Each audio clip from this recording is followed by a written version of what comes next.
Hi అండి, అందరూ ఎలా ఉన్నారు? బాగున్నారా? నేను బాగున్నానండి. ఇవాళ రెసిపీస్ చూసారా అండి? First of all wish you happy Guru Purnima అండి. ఇవాళ గురు పౌర్ణమి.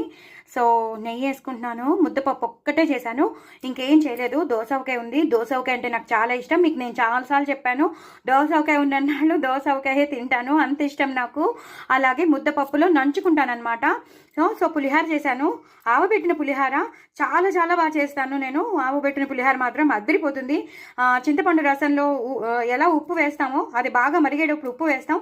ఉప్పు వేసినప్పుడే మీరు కొంచెం బెల్లం కూడా వేసుకోవాలి, తగినంత బెల్లం. అంటే ఒక పెద్ద నిమ్మకాయ అంత బెల్లం తప్పకుండా వేసుకోవాలి. మీరు ఎంత చేసినా సరే పెద్ద నిమ్మకాయ అంత బెల్లం వేసుకుని మిగతావన్నీ మీరు చేసుకోవాలి. ఆవపొడి, గ్రైండ్ చేసిన ఆవపొడి ఒక 1.5 స్పూన్ టు 2 స్పూన్స్ వేసేసుకోవచ్చు. మీరు ఎంత తీసుకున్నా సరే అలా చెప్పేస్తున్నాను. సో దట్ మీరు ఎప్పుడు చేసుకున్నా ఆవబెట్టిన పులిహార చేసుకోవచ్చు.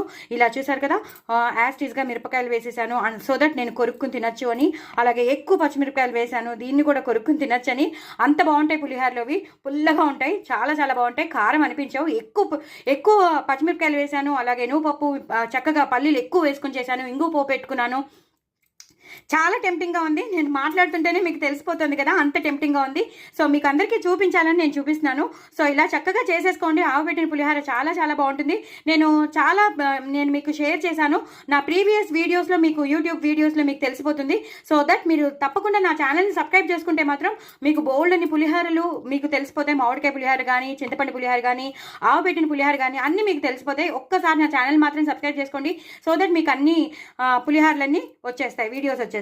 సో ఇది మాట. ఇంకోసారి నెయ్యి వేసుకుంటాను. నెయ్యి వేసుకుని ముద్దపప్పు, దోసకాయ నంచుకుంటే ఒక రేంజ్లో ఉంటుంది. ఇలా ముద్దపప్పు కలుపుకుంటారు కదా, అప్పుడు ఈ దోసకాయ ముక్కని ఇలా కూడా కలుపుకుని, ఈ రెండు కలుపుకుని ఇలా ముద్ద పెట్టుకుంటే ఒక రేంజ్లో ఉంటుంది.